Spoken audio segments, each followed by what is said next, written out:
Bismillahirrahmanirrahim. Assalamualaikum warahmatullahi wabarakatuh. Waalaikumsalam.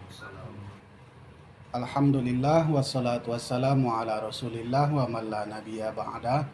Allahumma salli ala sayyidina Muhammad wa ala ali sayyidina Muhammad. Pada malam hari yang berbahagia ini jumpa lagi dengan saya Wa'na, dan ini merupakan pertemuan yang kesekian kalinya. Dan adapun yang akan kita diskusikan pada malam ini adalah mengenai sesatnya ahli agama. Tapi sebelumnya marilah kita buka diskusi kita dengan lapas basmalah. Bismillahirrahmanirrahim. Sesatnya ahli agama. Yang pertama yang kita lihat dulu sesat. Sesat itu kan berarti tidak berjalan pada yang seharusnya yang sudah ditetapkan Allah. Kemudian yang kedua adalah ahli agama. Ahli agama itu berarti orang yang belajar dan mendalami dan menjadikan agama sebagai hidupnya, dan itu bisa dilihat di beberapa kejadian ataupun hal atau kasus dalam kehidupan kita ini. Nah, sesat itu berarti sudah digambarkan Allah juga di dalam surat Al-Fatihah dengan kata dolin.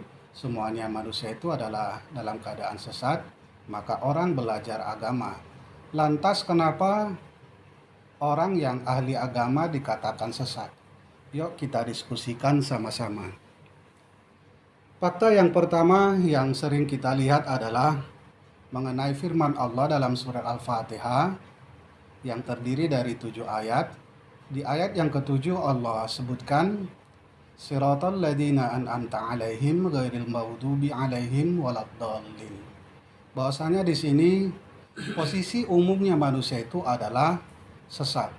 Dan ini sudah memang bawaan manusia ketika diciptakan. Tetapi lagi-lagi ini kan sering kita baca berulang-ulang, tetapi tiada mendapat paham dari apa yang dibaca. Dan kemudian fakta yang kedua adalah manusia pertama yang Allah ciptakan yaitu Nabi Adam alaihissalam. Allah ciptakan dengan kesempurnaannya, Allah berikan dan Allah ilhamkan banyak ilmu pengetahuan kepadanya. Tetapi lagi-lagi Nabi Adam ini tersesat juga di dalam keilmuannya, di dalam petunjuknya, disebabkan oleh faktor X yang lain, yaitu mengenai iblis laknatullah. Nah, itulah yang menyebabkan Nabi Adam itu tersesat.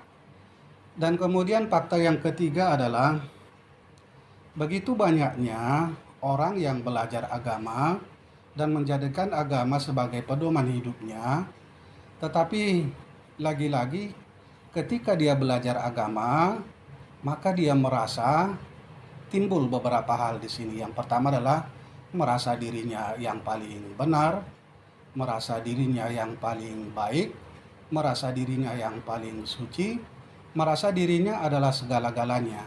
Karena dia merasa bahwasanya petunjuk itu ada padanya. Dan kemudian fakta yang keempat adalah mengenai surat Al-Ma'un di ayat yang pertama yang Allah jelaskan, Ara'aital ladzi yukadzibu biddin. Nah, di sini kebanyakan orang yang paham dengan agama, orang yang ahli dalam agama, tetapi karena dia tidak sadar pada posisinya, terakhir terjadilah dia menjadi seorang pendusta di dalam agamanya sendiri. Itulah dia sebagai 4 faktor yang menyebabkan si manusia itu atau ahli agama itu sesat di dalam kehidupannya. Nah, lantas dari keempat faktor yang ada di sini, kita berada di bagian posisi yang mana? Sebagai kesimpulan dari kajian kita pada malam hari ini adalah sesat itu bukan berarti yang terburuk.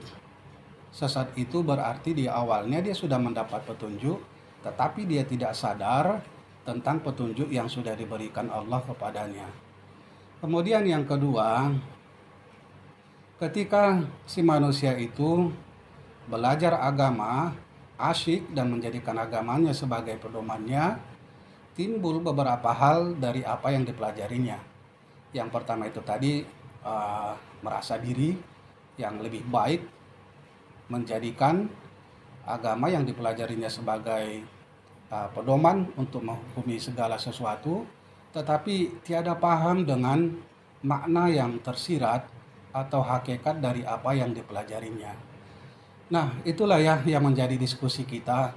Mudah-mudahan para sahabat Tobi dapatlah kita renungkan dari apa yang kita diskusikan malam ini, dan sama-sama kita berdoa dan bermohon kepada Allah, kiranya Allah memberikan pemahaman kepada kita mengenai siapakah sebenarnya yang sesat.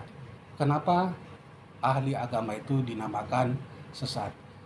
Baiklah, kita tutup diskusi kita dengan lafaz hamdalah. Alhamdulillahirabbil alamin. Wallahu a'lam bissawab. Innalillahi wa inna ilaihi rajiun. Wassalamualaikum warahmatullahi wabarakatuh. Waalaikumsalam.